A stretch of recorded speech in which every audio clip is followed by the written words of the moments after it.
All right, so I'm going to go over the solar diagram that we used, and I'm just going to draw it out.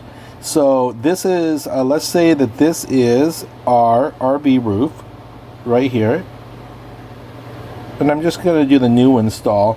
That's our RV roof, and we're going to have one panel right here, one panel right here, one panel right here, and one panel right here.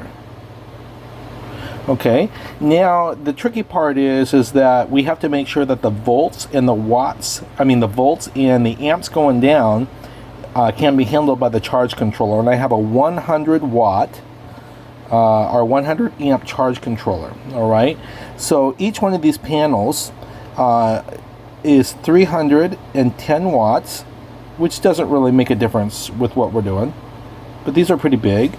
So it's going to be a 1240 watt system when we're done, and then I also have 360 watts in front already. So, but the most important thing that we're looking at is we're looking at the volts and we're looking at the amps. Each panel is about 40 volts, 40.5 volts. I'm going to put 40 volts on each one of these. And then I'm going to put 10.5 amps.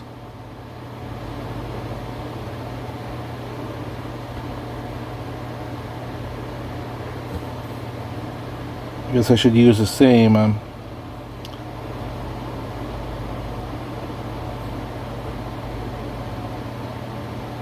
Okay, so the most important thing with our wiring is to make sure that our volts don't go over 100, and I think it's I think I can put 150 volts through my charge controller, and I think I can put 100 amps, but I can't go over that.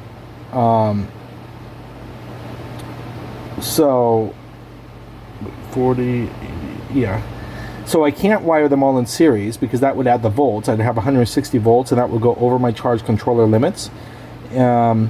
I can't put them all in parallel because that would defeat the purpose of the MPPT charge controller, which is more efficient. So what I'm going to do is I'm going to put them in series first and then in parallel. So what I'm going to do is, if I put them in series, we're going to connect the positive, and this is positives, these are positives. Oops. That positive goes on the other side, and positive, and then the negatives, we're going to put the negatives in blue because we drew in black. So a negative, negative, negative, and negative. So what we did first is that we took these two panels on each side of the trailer and we ran them in series.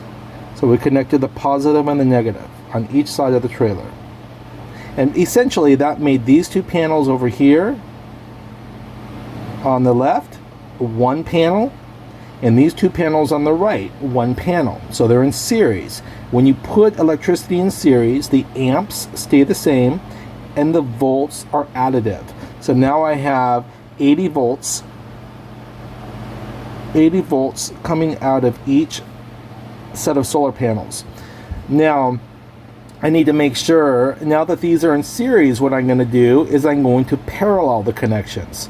So I'm going to parallel these two solar banks so that they're coming down as one wire. So what I do there, these are in series, each one is in series. So what I do there is I come back, and then this side over here, I'm going to take the two reds, the two positives, they're going to come down, and then I'm going to take the two negatives and they're going to come down, and now these two banks are in parallel. So I have series and parallel connections.